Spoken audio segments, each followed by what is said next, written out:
बिस्मिल्लाहिर्रहमानिर्रहीम। अस्सलाम वालेकुम नाज़रीन, मैं फ़ारूक भट्टी अपने डिजिटल मीडिया चैनल पर आप सबको खुश आमदीद कहूँगा। इस्लामाबाद शहर इक़्तिदार का जो मौसम है वो बहुत ही खूबसूरत और सुहाना हो चुका है। बारिश और बूंदाबांदी अभी तक जारी है वक्फे वक्फे से, लेकिन जो सियासी माहौल है वो आज भी शहर इक़्तिदार में जैसे पहले गर्म था आज भी वो इसी तरह गर्म है जैसे पिछले 2 साल से वो इसी एक ही डगर पर, और रोज़ाना इसमें उतार चढ़ाव आता है और ज़्यादा वो मौसम गर्म हो जाता है।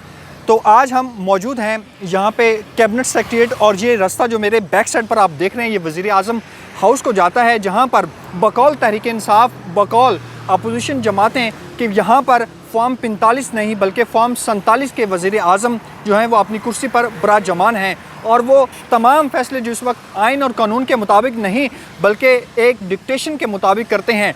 आज पाकिस्तान तहरीक इंसाफ की पाबंदी के हवाले से वफाकी काबीना से इजाज़त लेनी थी।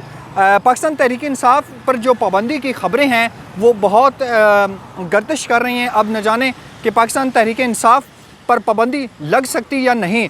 फैसल वावड़ा साहब कहते हैं कि पाकिस्तान तहरीक इंसाफ पर पाबंदी लगेगी, और ये फ़ैसला जो है मखसूस नशिस्तों का जब सुप्रीम कोर्ट ने दिया, सुन्नी इत्तेहाद कौंसिल की दरख्वास्त पर समाअत की, और उन्होंने कहा कि 13 जनवरी को पाकिस्तान तहरीक इंसाफ से जो इंट्रा पार्टी इलेक्शन के हवाले से बल्ला छीना गया था, उनका सिंबल निशान जो एक सियासी जमात का होता है जिसको वो देखकर उसका वोटर उस तरफ माइल होता है और वो उसे वोट डालता है, लेकिन 8 फरवरी को सिंबल छीनने के बावजूद पाकिस्तान तहरीक इंसाफ के चेयरमैन साबिक वज़ीर आज़म इमरान खान के जेल में होने के बावजूद पाकिस्तान की आवाम ने 3 करोड़ जो वोट है वो एक शख्स कैदी नंबर 804 को डाला और एक तारीख रकम की, और आवाम ने बताया कि वो इस वक्त किसके साथ खड़े हैं, किस जमात के साथ खड़े हैं, और वो आइन और कानून के साथ खड़े हैं।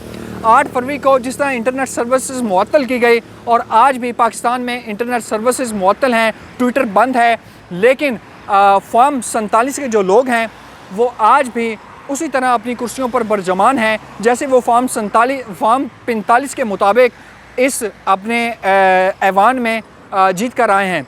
लेकिन आवाम जो है वो आज डिजिटल मीडिया का दौर है, वो आवाम खूब जानते हैं कि आवाम जो है इस हवाले से कि कौन सही रास्ते पर है, कौन गलत है, कौन इस वक्त डिक्टेशन के लेता है और कौन डिक्टेशन नहीं लेता, कौन डील करता है, कौन डील नहीं करता।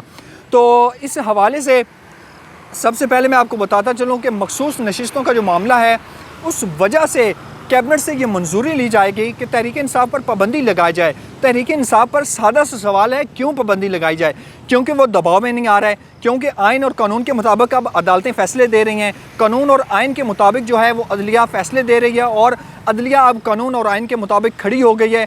उसकी मेन वजह यह है कि अवाम अब आइन और कानून चाहती है कि आइन और कानून के मुताबिक फ़ैसले किए जाएँ। हिजानी कैफियत है मुल्क में, लेकिन अगर पाकिस्तान तहरीक इंसाफ पर पाबंदी लगती है तो क्या मामला सुधर जाएंगे? क्या मामला ठीक हो जाएं? क्या आम आदमी को रिलीफ मिलना शुरू हो जाएगा? क्या बिल जो बिजली के हैं वो आम और सफ़ेद पोश तबका वो आराम से अपने पेट पाले बगैर वो पे कर सकेगा? तो ये मामला जो है अब मज़ीद जो है वो शिद्दत की तरफ जाता दिखाई दे रहा है। लेकिन रात गुज़श्ता दिन 3 बजे DGISPR अहमद शरीफ चौधरी ने एक प्रेस कॉन्फ्रेंस की, उसमें उन्होंने एक उसी तरह जैसे ये ख़बरें गर्दिश करते हैं डील होती है, होगी या नहीं होगी, लेकिन एक दूसरे पर जब ये चढ़ाइयाँ करते हैं तो मुझे नहीं लगता कि ये डील की ख़बरें जो हैं ये को वाज़ेह दिखाई देती हैं। और ये मामला जो है तहरीक इंसाफ ने भी अब ठान लिया है, जिस तरह उन्होंने DGISPR की प्रेस कॉन्फ्रेंस का रद्द अमल दिया और फ़ौरन वो जो है उन्होंने प्रेस कॉन्फ्रेंस की, और ये पहली बार हुआ है कि जब प्रेस कॉन्फ्रेंस होती है, DGISPR प्रेस कॉन्फ्रेंस करते हैं तो उसके बाद कुछ सोचा जाता है, 1-2 दिन बाद रद्द अमल दिया जाता है, लेकिन DGISPR की कॉन्फ्रेंस का फौरी 1 घंटे बाद रद्द अमल दिया गया तहरीक इंसाफ की जानिब से। जिस तरह DGISPR ने कहा कि एक सियासी जमात है जो उसमें इस्तेहकाम ऑपरेशन को जो है वो मुस्तरद करती है और उसमें जो है वो रखना डालती है, लेकिन तहरीक इंसाफ की जो हुकूमत है, KP की हुकूमत और उनके मशीर इत्तलात बैरिस्टर सैफ साहब कह चुके हैं कि इस तरह के ऑपरेशन जो हैं वो हम नहीं तस्लीम करते और आइन और कानून के मुताबिक ये फ़ैसले नहीं होते। और कैबिनेट से जिन चीज़ों की आज मंजूरी ली जाती है वो बकौल तहरीक इंसाफ वो फ़ौजी इस्टेब्लिशमेंट की इजाज़त से ली जाती है। तो तहरीक इंसाफ पर पाबंदी की जो ख़बरें हैं वो गर्दिश कर रही हैं। आज काबीना का इजलास होना है और जहाँ से पाकिस्तान तहरीक इंसाफ जो एक बड़ी सियासी जमात है उस पर पाबंदी का जो है फ़ैसला लिया जाएगा, काबीना से मंजूरी ली जाएगा, उसके बाद पाकिस्तान तहरीक-ए-इंसाफ पर पाबंदी लगेगी। अब देखते हैं कि काबीना का इजलास होता है, उसके बाद उसमें क्या फ़ैसला होता है, तहरीक-ए-इंसाफ पर पाबंदी लगती है या नहीं। और अगर तहरीक-ए-इंसाफ पर पाबंदी लगती है तो तहरीक-ए-इंसाफ का बानी चेयरमैन का इस पर क्या रद्द-ए-अमल होगा, वो भी आपके सामने रखेंगे और शहरी इक़्तिदार से जो भी डेवलपमेंट होती है वो आपके सामने रखेंगे। फ़िलवक्त के लिए मुझे इजाज़त दीजिए। अल्लाह निगहबान। पाकिस्तान ज़िंदाबाद।